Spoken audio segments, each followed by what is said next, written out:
Welcome everyone to today's Kinexum public webcast. I'm Thomas Sir, the CEO of Kinexum. Our topic today will be PTSD-Associated Pathologies in the World of 2018, presented by Tom Hedberg, PhD, Executive Director of the NGO International Medical Crisis Response Alliance, or IMCRA. So with that, I'd like to turn the mic over to Dr. Tom Hedberg. All right, we're going to be talking about PTSD-associated pathologies, specifically in the world of 2018. This is pro forma here. You've seen this all before. There's no financial support or conflict of interest in this particular case. Okay, first, isn't this primarily a problem facing military and law enforcement personnel?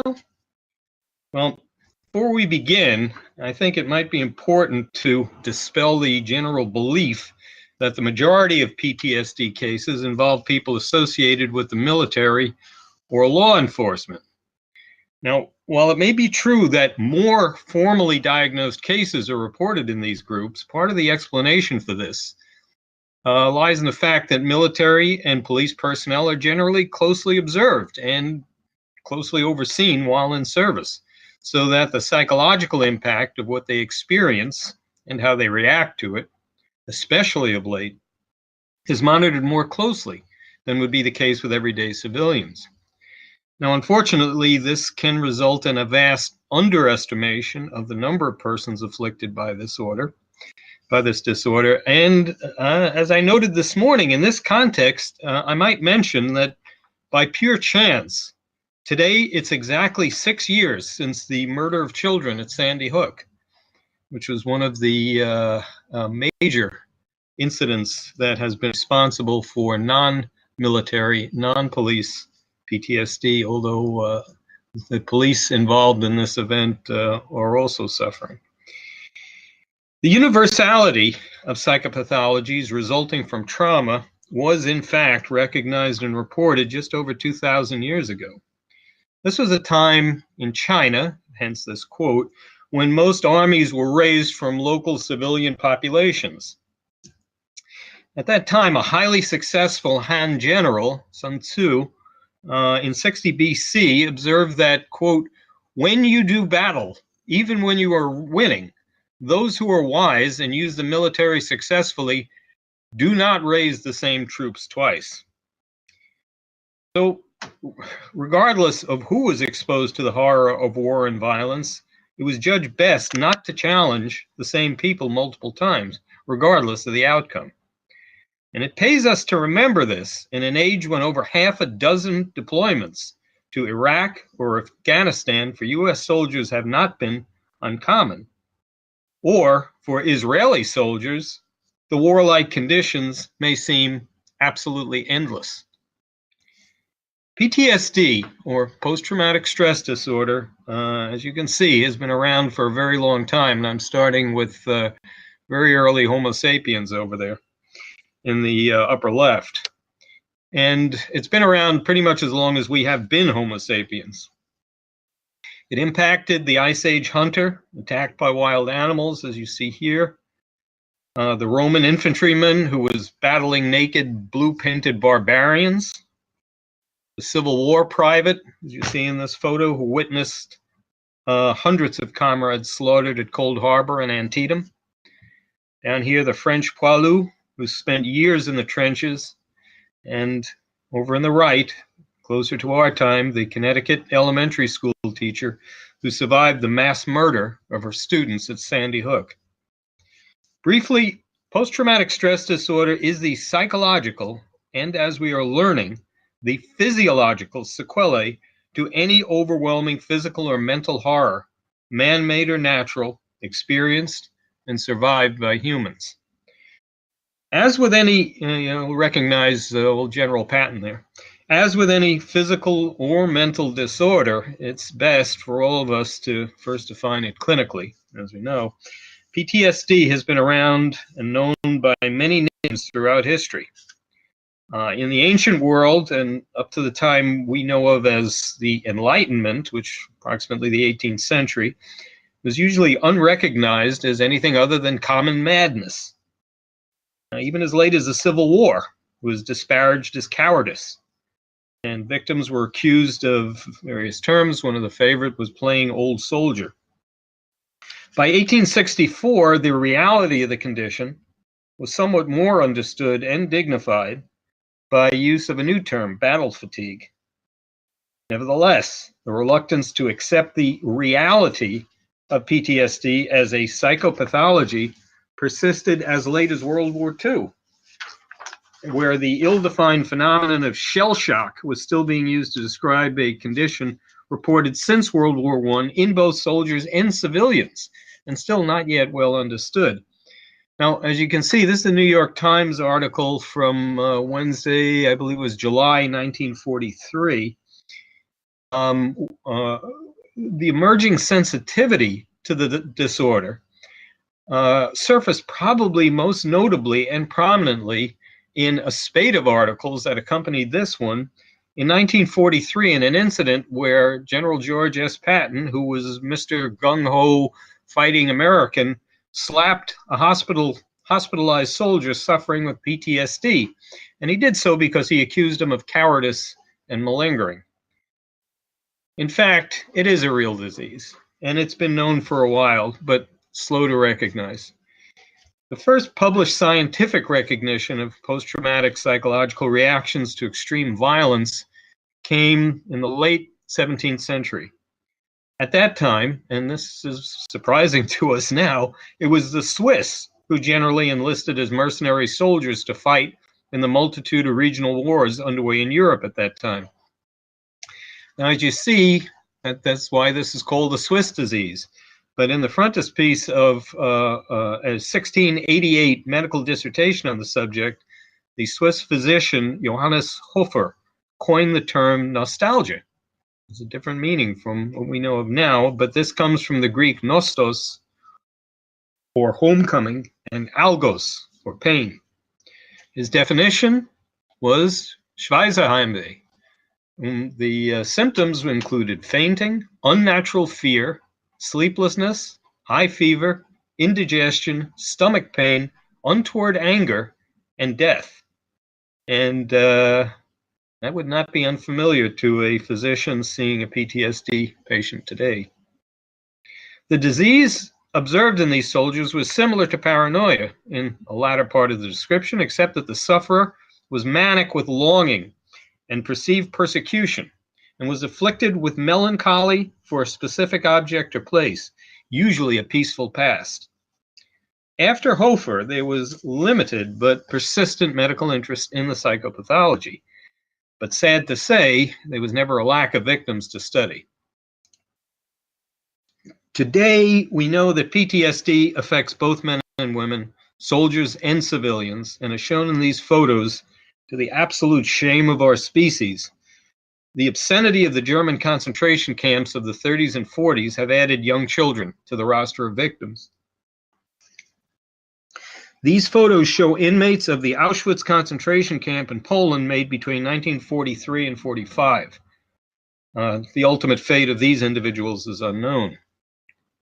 But regarding such realities, we might reflect ruefully on the fact that the scientific study and full recognition of the disorder itself has tracked pretty closely with the universality and increasing frequency of the conditions that give rise to PTSD in modern populations. In 2013, the American Psychiatric Association revised PTSD diagnostic criteria in the 5th edition of its Diagnostic and Statistical Manual of Mental Disorders, or as you're familiar with, the DSM-V. PTSD is included in a new category in DSM-V under the rubric of trauma and stressor-related disorders. All of the conditions included in this classification require exposure to a traumatic or stressful event as a diagnostic criteria. And my apologies to those of you already familiar with this, but these are the current required criteria, A through H, for a diagnosis of PTSD as published in DSM-V, which is the latest version. As you'll see, these criteria are fairly stringent, and there are 4 pages of them. If you take a look at criterion A, you'll notice that unfortunately in 2018 we have no difficulty in pointing to recent examples of major triggers for each of the stressors required for the diagnosis. For example, stressor. Patient was exposed to death, threatened death, actual or threatened serious injury, actual or threatened sexual violence in the following ways. Witnessing the trauma. Think of the Madrid commuter train bombing. Direct exposure to trauma. Think of the people watching the Boston Marathon. Indirect exposure to aversive details of the trauma, usually in the course of professional duties. First responders or medical personnel responding to 9/11. And I know about that as I did it personally. Learning that a relative or close friend was exposed to trauma, and needless to say, Sandy Hook. Criterion B, intrusion syndromes. The traumatic event is persistently re-experienced, and this is a major characteristic of what's in PTSD.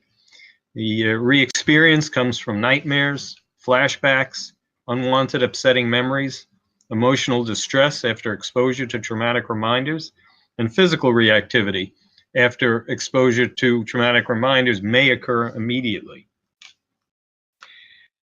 In criterion C and D, we're going to see some of the primary characteristics of classic PTSD. Avoidance of trauma, related stimuli after the trauma, trauma-related thoughts or feelings, trauma-related external reminders.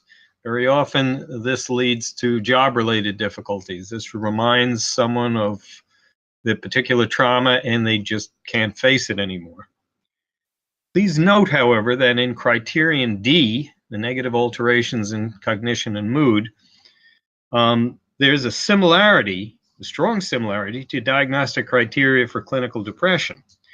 Why is that important? It's important because a depressed patient is unlikely to be motivated enough to seek help.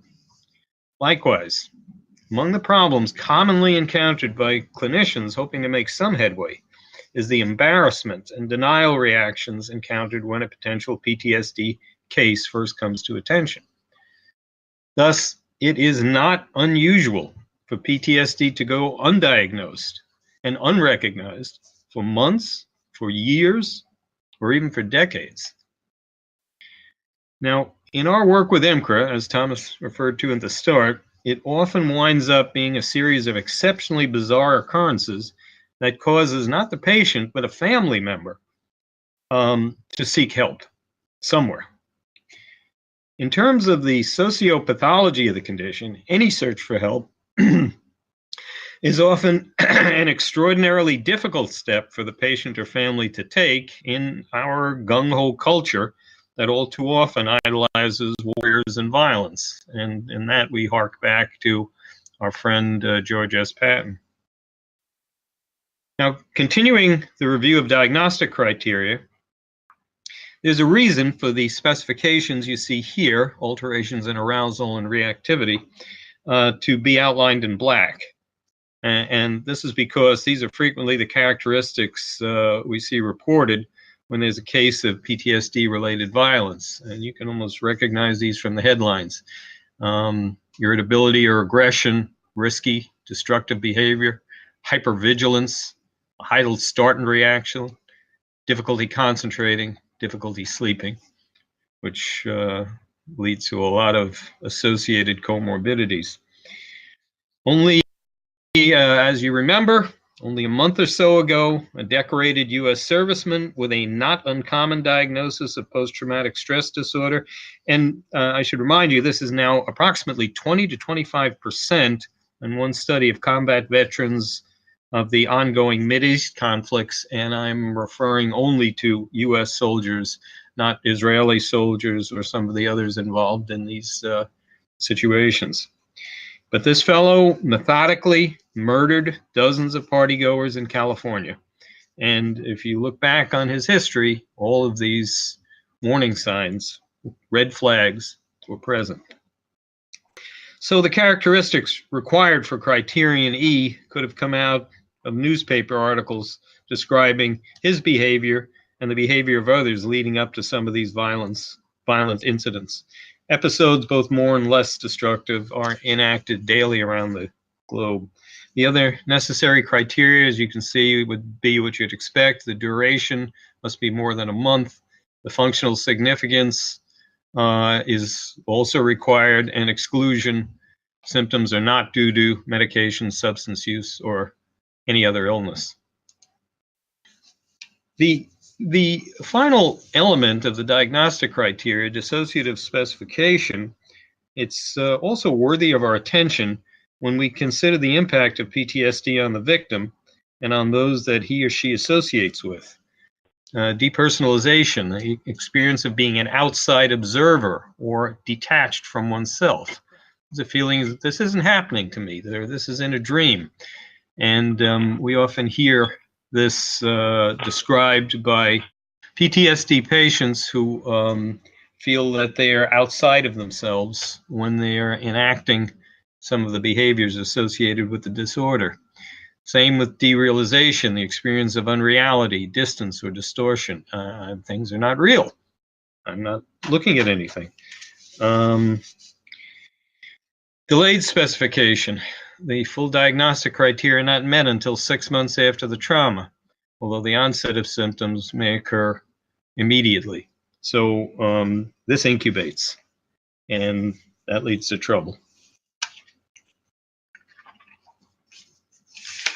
So I wanted to point out that even when in the grip of a severe neuropathology, a patient who is not utterly delusional or experiencing active hallucinations should be able to achieve some level of self-control based on perception of reality. But unfortunately, in our world of 2018, when so much of our reality is virtual, and so much of our children's time is spent staring at small screens depicting avatar-enacted events involving gun violence, these additional dissociative specifications are unfortunately facilitated. And in some particularly egregious cases, there's even a synergistic blending, which further removes the patient from interactions with reality. And almost, I don't have to say this, we probably all observe this. And as was stated by one PTSD-afflicted mass murderer 3 or 4 years ago, and I quote, "Most of my free time I spend killing zombies online." So now we come back to this, the psychologically dangerous world of 2018 itself. You'll recognize some of these photos from the news. So why is the present year of 2018 important to our understanding of PTSD and related psychopathologies such as depression, withdrawal, anxiety, and dissociative syndromes? The fact is that today we live in psychologically dangerous times for those already touched by some form of disturbing violence. Globally, thousands experience psychological trauma almost daily. This past year alone, 2018, terrorism and multiple wars have raged across the world, while in the U.S. itself, deadly violence against the innocent has become epidemic. Peace officers, police, witness scenes appropriate to battlefields, and military veterans return home to the U.S. scarred by the horrors they've seen and participated in. And in the United States, we're now faced with a home environment additionally riven by political divisiveness. For those suffering from PTSD at some level, the reemergence of intolerance, xenophobia, and racial discord as prominent news items has been processed in 2 ways, as we're learning. First, it can serve as a justification and release for the darker impulses engendered by the disorder. Second, it is a cause for hopelessness in those already chronically scarred by experiences with violence, anger, misery, and choosing to withdraw. And you'll note down the bottom, PTSD, this is a low estimate, 7.7 million adults or 3.5% of the US population. The most recent update I've seen brings that percentage number up as high as almost 8%. The question of what ideologic role media plays is not easily dismissed in a media-dominated society. It's not a small role. As you see on the left, in 2016, the American Psychological Association queried a random sample of healthy adults as to the effect the reporting of the presidential election had on their daily affect and mood. And you can see that those who are using social media and actively online and paying attention said that the election is a very or somewhat significant source of stress. And there's more to it than that. The full report, published in 2017 under the title Stress in America, is fascinating and highly recommended reading. Also, continual exposure, continuing on the same thread, to extremist viewpoints, especially in patients whose grip on reality is already compromised, has been suggested as an active pathogenic influence on those already prone to clinical PTSD. Today, we hear a great many definitive statements on media, black or white, but there's precious little by way of objective, empirical reason. It's somewhat out of style. Since 9/11, in the US in particular, we have continually lived with the dictum that we must, and again, I'm quoting one of our former presidents, get our evil enemies and kill them, with rarely a word spoken as to why they may have become what we see of them now. Whether exposed physically to unspeakable violence or whether seeing it via media, humans are now faced with a conceptual dichotomy, leading to a new form of cognitive dissonance. It's kind of interesting. It's not that we have become more savage, but rather that horrific savagery has continued unabated in an otherwise civilized and technological world. In that context, I'd like you to take a look at the face and emotions of this soldier who is forced to shoot a child and its mother in the critically acclaimed 2014 movie American Sniper. Man, they fry you if you're wrong. They send your ass to Leavenworth.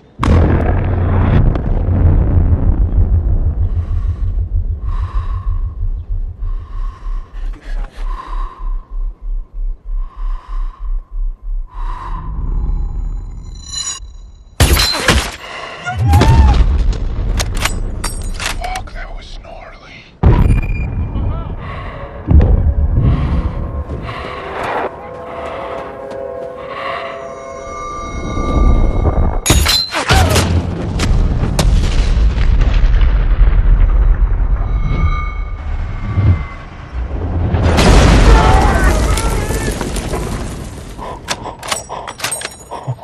Fucking evil bitch. Nice shooting, Tex. Hell of a call. Roger that. Good looking out, Navy. Fuck you. Get the fuck off me.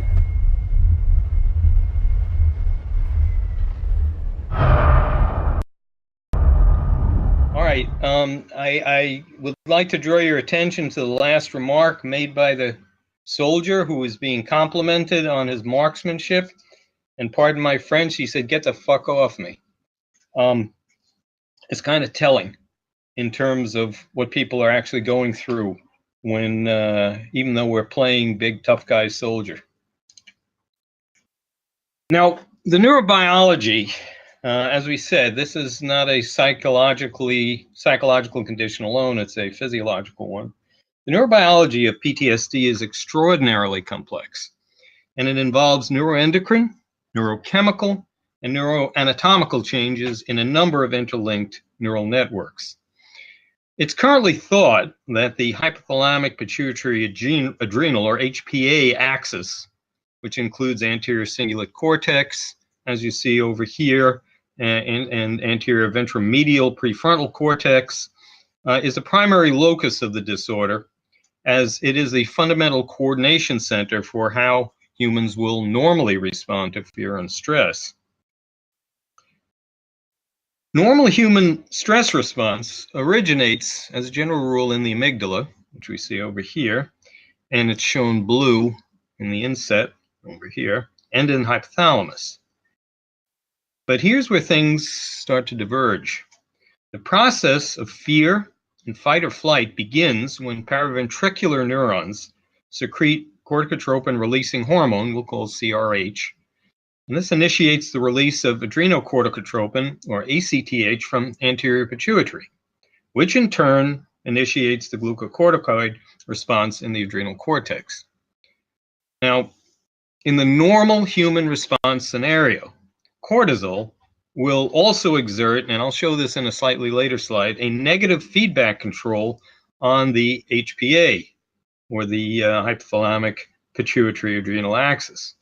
And this reduces the noradrenergic stress response.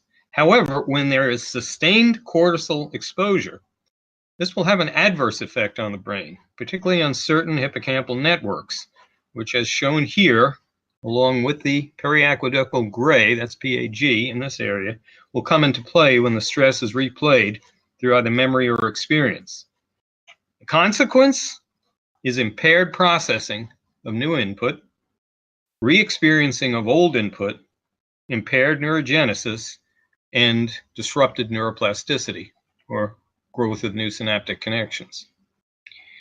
In fact, we now have evidence that the structure of the brain is actually changed by PTSD. So there's a neuroanatomical correlate of what we're seeing. So in PTSD, there appears to be a marked dysregulation overall, in terms of what I had just shown, of glucocorticoid signaling that accompanies the rise of negative feedback sensitivity to HPA. Now, overall, this will result, as we saw previously, in lowered cortisol levels and blunted ACTH responses to corticotropin-releasing hormone due to inappropriately elevated levels of CRH. And for those of you with a neurobiology background, as you might expect in the case of any neurotransmitter or hormonal overabundance, this will result in a downregulation of CRH receptors in anterior pituitary, and therefore a pathologically altered response to what would otherwise be normal stressors. As you see here in these MRIs, this is work by Chang et al. In 2015, and I can provide references for each of these slides at the end if upon request. This change in receptor sensitivity can lead to significant differences in hypothalamic gray matter. Significant correlations, as you see here, in bilateral hypothalamus, but mostly ipsilateral, were observed between gray matter volume in left hypothalamus and the HAM-A and HAM-D scores. And for those unfamiliar with these, the HAM-A is a Hamilton rating scale for anxiety. HAM-D is a Hamilton rating scale for depression. Now, of interest in terms of newer work, there are two genes that are thought to be involved in the ease with which a patient can fall into PTSD. One is the NR3C1, which is a gene encoding glucocorticoid receptors, and another FKBP5, which is responsible for immunoregulation and regulating the amount of glucocorticoid available to glucocorticoid receptors. In people with alterations in these two genes, there is evidence that low cortisol at the time of exposure to trauma may predict the development of PTSD. That's why some people are more prone to it than others, experiencing the same conditions. Thus, hypercortisolemia may be a risk factor for PTSD development. And of interest, this may explain the promise of some recent studies of great interest showing that high-dose hydrocortisone given intravenous after severe trauma may prevent the development of PTSD. So overall, we're beginning to have a reasonable idea now where PTSD comes from and how it impacts the brain. And not to belabor things too much, the stress releases corticotropin-releasing hormone from hypothalamus, which releases ACTH from anterior pituitary. ACTH stimulates release of cortisol from adrenal cortex, and cortisol normally exerts a negative feedback control on the HPA axis, back to hypothalamus. That's not what happens in PTSD. We have a reduced negative feedback, a decreased secretion of cortisol because of downregulation. And when we don't have that negative feedback limiting the reactions of the amygdala, hypothalamus, anterior cingulate cortex, we have a continued inappropriate production of CRH, which starts the whole cycle again. Now, as we look at this, something we cannot forget is that many of the patients diagnosed with PTSD, especially police and military service people may also suffer a TBI, or traumatic brain injury, at the time of their exposure to the stressor responsible for the disorder. And there are many multiple links between TBI and the development of PTSD in some form. Unfortunately, you'll excuse me, the complexity of that interaction and the fact that it varies with the location of the TBI will be the topic for another discussion in another day. So let's look at demographics. How widespread is the problem? Pretty widespread. PTSD is a global problem, and it's not a small one.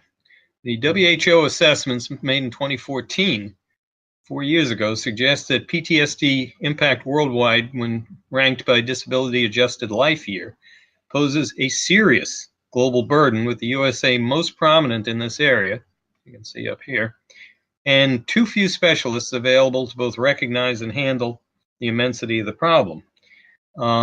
I'd also like to point out that rather than everybody being happy-go-lucky in South America, there are a dearth of reports in this area.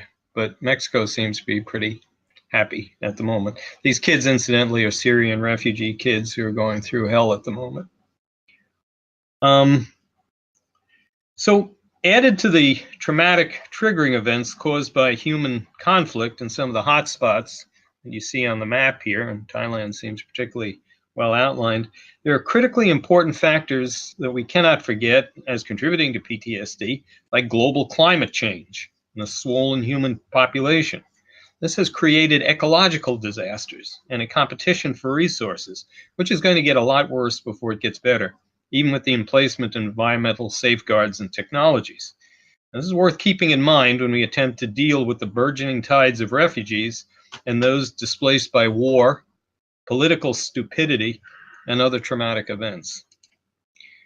So I'd like to shift now to speak a little bit about different populations of PTSD patients, specifically this population that's growing larger every year, the elderly.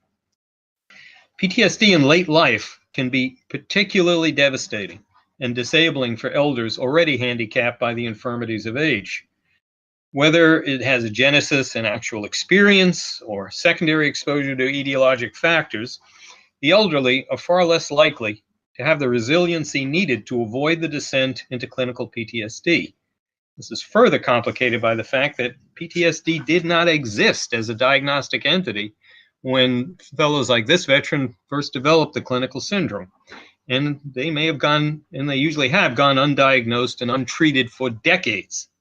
The disorder can result from trauma that occurred much earlier, or it can follow traumatic events that occurred for the first time in old age. One Pearl Harbor survivor described his symptoms as a nonstop movie playing in my head that began soon after the attack and has only worsened and become more frightening in the ensuing years. In terms of the neurochemical elements involved, the neuroplasticity and neurogenesis of the amygdala nuclei, which are preventative of worsening PTSD, just physiologically, with aging, become less robust, as does the resiliency of the entire HPA axis. Then, too, in later life, the elderly often become the special prey of these miserable groups with extremist agendas or urgent requests for money, which take advantage of what, in some cases, a decreased capacity for reason and mental competency. So now, who gets the help they need? This is a very tricky question. PTSD can be treated both with pharmacotherapy targeting the HPA axis and by cognitive intervention and classical psychiatric approaches. However, it goes without saying that the Vietnam veteran with a loving and concerned family in the US is much more likely to get help than the Syrian grandfather sitting in a refugee camp in Serbia somewhere. Outreach and therapy is needed now more than ever worldwide, but there are serious hurdles yet to be overcome. And sometimes these hurdles appear in what we consider to be very unlikely places. For example, in Japan, cultural sensitivities prevented these elderly survivors who had lost homes and family and basically everything from asking for or accepting medical and physiological help when it was offered. And this was some of our efforts in around 2014 with people who were still displaced in refugee camp. I say the issues encountered serving this population were not what we expected. The cultural sensitivity was such that we had to disguise the efforts as a community building program in order for them to be acceptable. Even in the US, who gets the help they need? In addition to the denial, the fear of stigmatization, and the symptom masking, which is prolific, practiced by many victims and their families, the availability of qualified treatment and the distance to it may be daunting problems.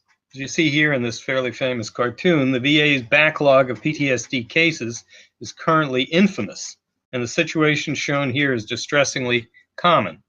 We find many veterans asking themselves, is it worth the effort? Do I need help that badly? What do I do now?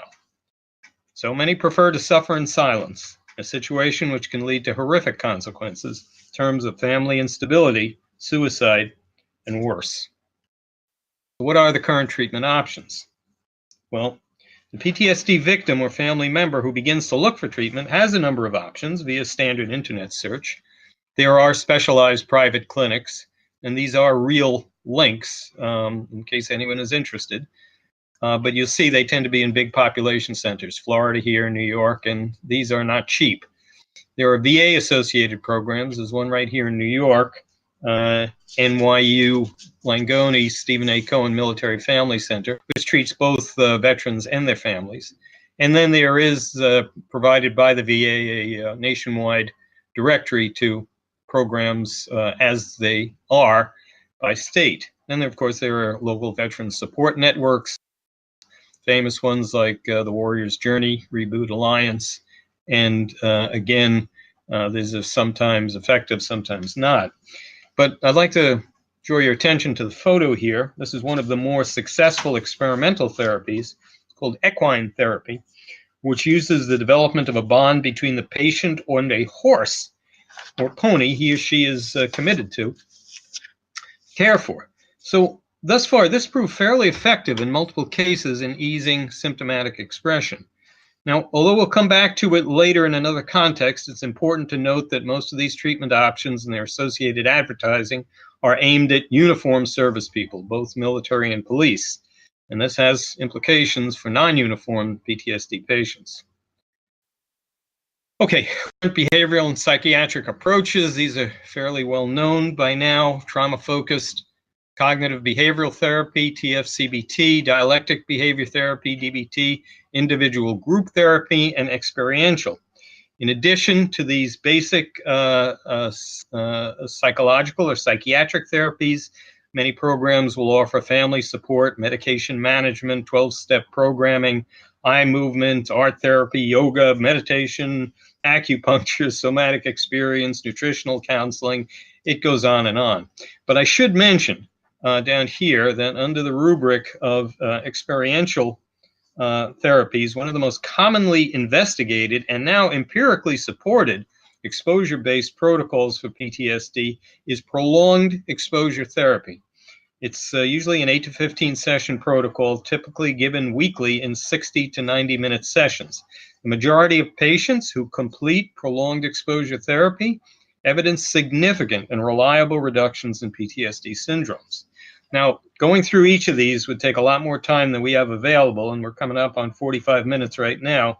So suffice it to say that these psychiatric approaches are designed to use conscious and unconscious reprogramming of neural networks. And I say that again, conscious and unconscious endogenous reprogramming of neural networks to interrupt the reduction in negative feedback to hypothalamus due to decreased cortisol secretion. This underlies the upregulation of CRH and the phenomenon of PTSD itself. So now the drugs, the current and future pharmacotherapy outlook. Although psychotherapeutic interventions are the first and still most supported option for the treatment of PTSD, we got to remember that the success rate is going to be highly variable depending on the skill of the program and the practitioner, as well as the severity and the origin of the case. In contrast to psychological interventions, pharmacotherapies can be provided in most clinical settings and will require much less time and effort on the part of the patient. As you see up here, most of the current research and most of the success in PTSD pharmacotherapy is focused on the selective serotonin reuptake inhibitors, which have a broad effect on PTSD symptoms, including improvements in re-experiencing, avoidance, numbing, things as hyperarousal syndromes and related quality of life improvements. Here you see sertraline and paroxetine. These have now received FDA support for PTSD treatment. And there are other agents such as fluoxamine and citalopram who have also been effective. Unfortunately, independent of the duration of the trial, the discontinuation of these SSRIs is associated with the relapse of PTSD symptoms, while these symptoms may remain stable or continue to improve after completion of evidence-based psychiatric therapy. There's just no getting away from that right now. There are several other agents that have shown promise. For example, trazodone, which is an antidepressant, serotonergic, and prazosin, an antiadrenergic used in the treatment of sleep and nightmares, have both received increased attention after randomized clinical trials have shown effectiveness for PTSD-related sleep disruptions and nightmares. I'll also point you to some very interesting work by Perricini and colleagues, published in 2015 in a landmark paper that have shown that the administration of the corticosterone synthesis blocker, metirapone, prior to the stressor, but not the time points afterwards, can attenuate stress-induced fear learning in animal models. But as I need to say, these latter drugs and treatments remain experimental at present. So what do we do now? Whether therapeutic or psychopharmacologic, even when help is available, take a look over here, it may be inadequate, incompetent, or just ineffective. And those with PTSD are getting minimally adequate treatment. That's only a fifth. So what do we do now? Communities distant from major hospitals or crisis remediation centers, medical practitioners seeing a potential PTSD presentation may simply not have sufficient training to respond with optimal effectiveness to an actual or impending psychopathologic crisis. So in 2014, we were alerted to this, and that's where International Medical Crisis Response Alliance began seeking a novel way to address the problems. Quickly, the IMCRA initiative consists of an online web-based medical education platform which provides simple, rapid access to expert medical faculty in the form of 8 to 15-minute interactive instructional modules offered in several languages used in the US and used internationally. As I'm showing you here, among our outreach faculty, one of the first modules prepared was recorded by Elspeth Cameron Ritchie, a very nice lady, MD, Chief Clinical Officer with the U.S. Department of Mental Health and a military veteran herself, who has remained active in the Department of Veterans Affairs. In this initial offering, Dr. Ritchie targeted her efforts at physicians who are dealing with both a first presentation of PTSD resulting from combat stress and a second presentation aimed at those seeing patients who are considered at a significant risk for suicide. Now, I'm not putting much of a plug, but the IMCRA program itself allows faculty members to record a short message, provide an abstract of that message, and then make themselves available for subsequent online consultation. As you see here, this is a downloadable smartphone app. You can choose whether it's an emergency, acute, long-term problem. You can choose your language. You can choose the condition over here. And these are some of our faculty. You may notice some names: Mark Miller, John Bradley, currently with the military, Douglas Katz, who's done some landmark research in the neurophysiology of PTSD. So overall, the IMCRA program, which is currently undergoing updates and restructuring as we speak, provides free online platforms for interactive learning, clinical guidance, downloadable text image reference materials needed by families, physicians, psychologists, social workers, and planners or administrators responsible for the well-being of PTSD patients. The IMCRA services can be accessed and used anonymously. They're free, and they're updated and expanded in response to developments in the field. That's why you function as an NGO. Modules are keyed to 3 different populations: healthcare professionals who are seeking to refer or acquire further expertise in difficult cases. That's probably the main focus. Families who wish to seek out resources to help with a troubled family member, and both diagnosed and undiagnosed patients who want to access resources and information. Now, taking action where action is needed. I'm going to end with this slide because I think it symbolizes what's needed in our overall approach to PTSD, and that is knowledge and action. To sum up, there's a serious medical problem facing many thousands of people. Very few, precious few, know what to do about it. Without effective answers and programs, it will only get worse.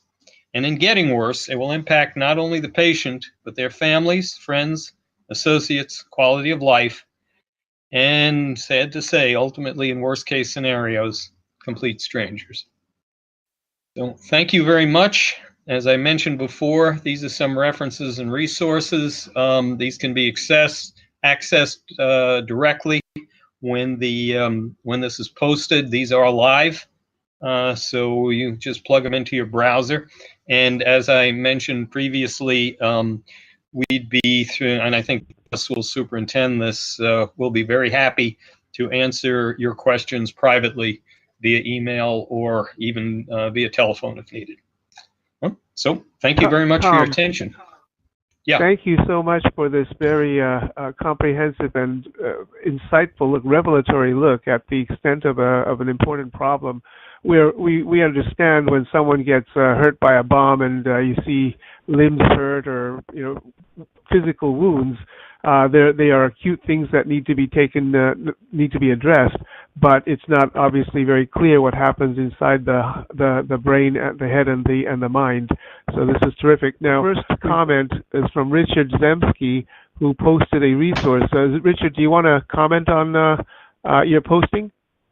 Yeah. So it's this posting is from a website called PTSD Authority. It's ptsdauthority.com. Which my company has put out there as a public resource to provide some information vetted by scientists about PTSD. The particular page on the site I linked to is a treatment center search page. So we had compiled a database of various treatment centers, and you can filter by attributes, both geographically and in terms of what type of patients they see. I had just sent it in the chat along when we were talking about the different types of therapies and treatment centers out there. So, super, thank you, Todd. Thomas, can I answer one question from Julie? Please, go ahead.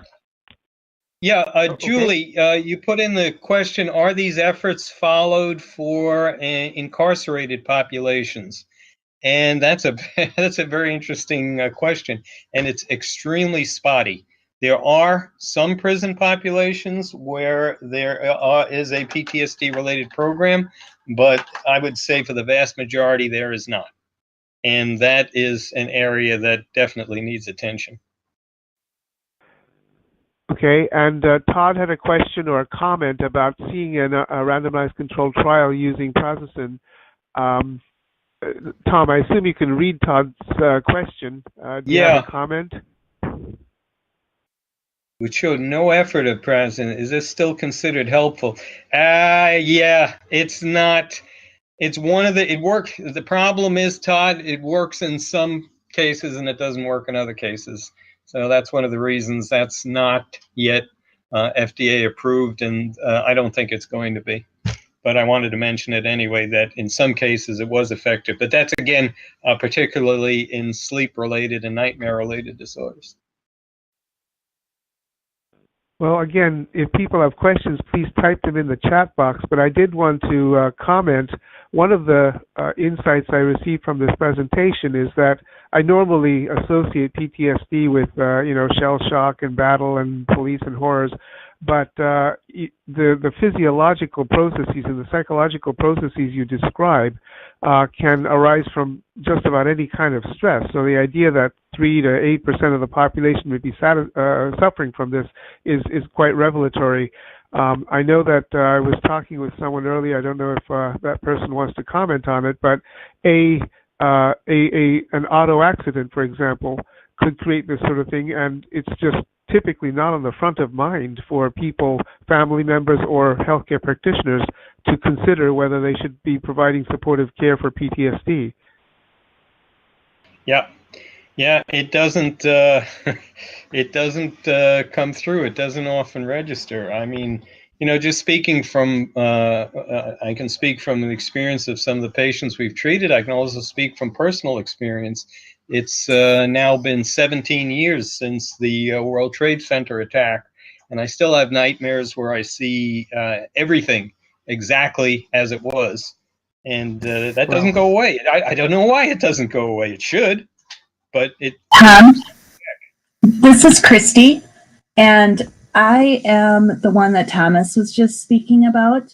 I was hit head on by a drunk driver. It's been almost 3 years ago, right outside my house. I live on a divided 4-lane highway that's 65 miles an hour, and they were literally driving in the wrong lane. They have no idea for how long. And your one comment, one of the statements that you said, something about a depressed, when you're depressed, you're not able to, how did you state it? Seek treatment or something like that. You just aren't able to focus on it.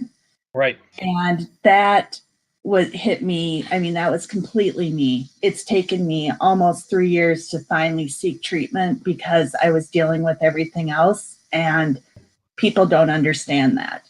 Yeah, absolutely. And part of the issue is that depression also leads to avoidance and withdrawal. And Yes. These symptoms, these syndromes and symptoms all discourage people from seeking active help. And then when family members come in and say, well, don't want you to say, no, I'm all right. I'm okay. I'm fine. Don't worry about me. Or people just don't know what to do. And remember, everybody doesn't live in major population areas such as New York or Miami or Chicago, where there's a concentration. There are, particularly in the military and police and in everyday citizens who suffer trauma, they're distributed all over the world. And very often it is very, very difficult to even find appropriate care. Tom, there's a question from Theo. Would magnetic therapy, TBS, have a role in the treatment of PTSD? Hang on just a moment. I'm trying to... it's hard to say. It depends on the targeting. And in terms of the neuropharmacology of the disorder, when we're having a, when you look at it in terms of neurophysiology, what you want to really do is stop the downregulation of ACTH receptors. Now, if I have not heard of magnetic therapy being beneficial, because I haven't heard of magnetic therapy actually reversing this synaptic expressivity.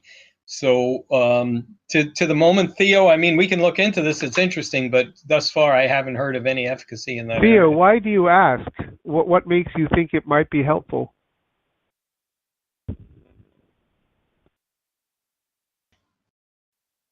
Is Theo still on mute, or? Well, why don't we move on to Gordon's question. What are similarities and differences between PTSD neurophysiology and the pseudo-Cushing state of CRH-mediated hypercortisolism of major depressive or CRH-mediated medicated major depressive disorder? Go ahead. The easy answer is not much. Some different neural networks are involved in PTSD, but I believe the pseudo-Cushing state of CRH-mediated hypercortisolism is fairly similar. in terms of the networks that are involved, and the definitely in terms of both the hormonal and neurotransmitter elements involved. Gordon, did you want to comment? No, I think that's probably what I thought, and alcoholism and a number of mental conditions that produce an elevated CRH output seem to all result in this state of mild hypercortisolism, and it disrupts sleep and mood and so forth. It was of great interest to our group at NIH because we did a lot of work on testing to figure out how to distinguish it from people who had early pituitary tumors causing Cushing's, and ultimately there are several different tests we developed which work very well at separating them. Right. Let me then wrap up. I want to thank everyone for participating, for listening to us, and thank Tom for the presentation, and we wish you a great weekend. Thank you very much.